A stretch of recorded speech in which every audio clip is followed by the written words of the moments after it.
Par pitié, pas une vidéo improvisée, par pitié, pas une vidéo improvisée, on en a marre des vidéos de 3 plombes avec des et des bah. Tu peux pas me faire confiance juste 2 minutes, s'il te plaît. 2 minutes. Retour au film avec ma critique de La Ruche.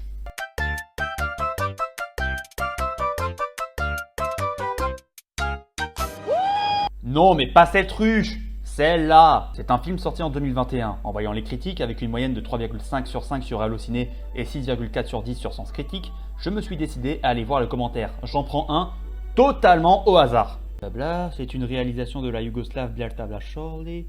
Yougo quoi? Bon, autant attaquer directement le sujet. Mais attends, tu vas pas lire les autres critiques? Non. La Ruche, appelée autrement Hive en anglais ou The Joy de son titre original, est un film sorti en 2021 et réalisé par Bjelta Blachorli. Oh, tu prononces tellement bien les noms, ça sent le film où tu vas penser sur tes origines, ça. Moi? Nah. Le film est inspiré de faits réels et retrace l'histoire de Fariye, mère de 2 enfants et probablement veuve de son mari. Le film commence dans une sorte d'endroit où des personnes en tenue scientifique ramènent des corps. Fariye espère y trouver celui de son mari, dont elle attend désespérément des nouvelles depuis bien des années. La question est... pourquoi? 2 petites secondes, je passe en mode historien. T'étais vraiment obligé de forcer comme ça. Chut. Le film se déroule à Kruša et Marve, petite ville de moins de 5000 habitants au sud du Kosovo, plus précisément dans le district de Jakov.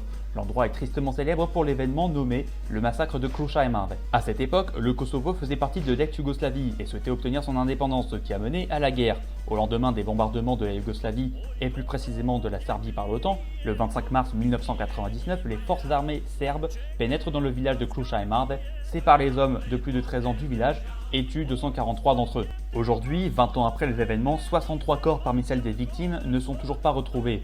Et c'est ce que nous raconte le film, dont les événements se déroulent 7 ans après ce massacre. Fariye n'a toujours aucune trace de ce qu'il est advenu de son mari et tente désespérément d'avoir la moindre trace de lui. On retrouvera notamment beaucoup de rêves où on la voit nager dans l'eau, en référence au corps retrouvé dans la rivière de Deini. Fariye est la seule personne en capacité de prendre soin de sa maison.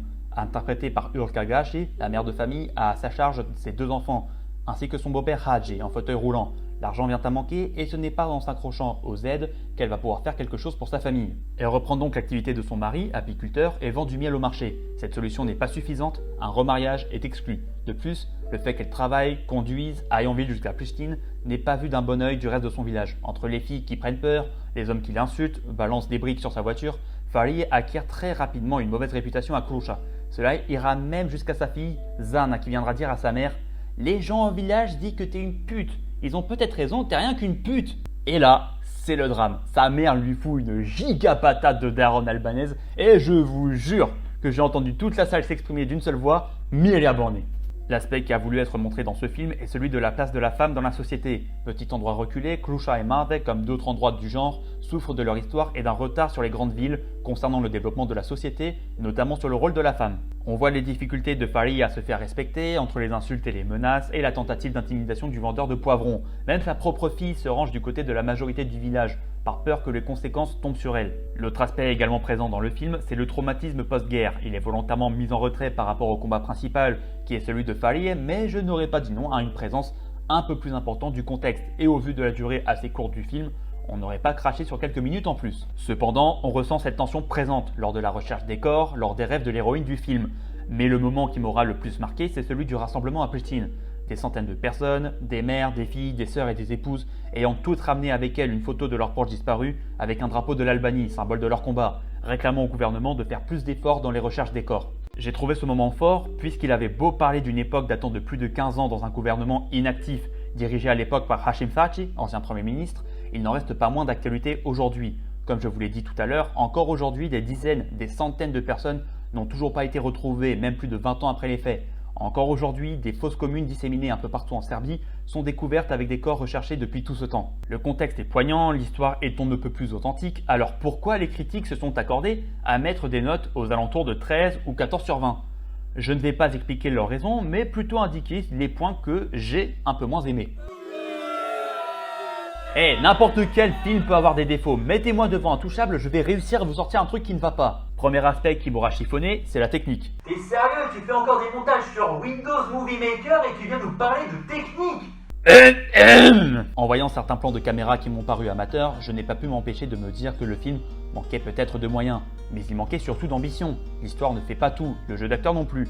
Une caméra portée sur l'épaule avec un style journaliste, c'est très bon quand ça fonctionne, mais là, ça ne fonctionne pas, c'est un peu dommage.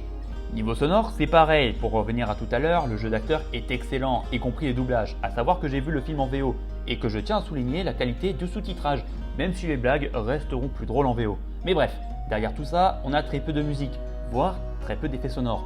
Je ne demande pas à ressusciter Mozart ou à faire pleurer les violons en ramenant Teti Papavla, mais... Oh la culture de psychopathe! Mais quelques notes par-ci par-là auraient été appréciables. En conclusion, la guerre du Kosovo est un événement marquant dans l'histoire du peuple albanais, mais pas de l'Albanie en tant que telle. Pendant que les Albanais au Kosovo étaient en proie à une guerre sans merci avec les Serbes, les Albanais en Albanie venaient tout juste de sortir d'une dictature communiste de plusieurs décennies et étaient en pleine guerre civile. La chute du régime d'Enver Hoxha est notamment présente dans le contexte autour du film Le Dernier Prisonnier, réalisé par Bujar Halimani. C'est un film qui me concernerait un peu plus à titre personnel, mais... Bah pourquoi t'en fais pas une critique?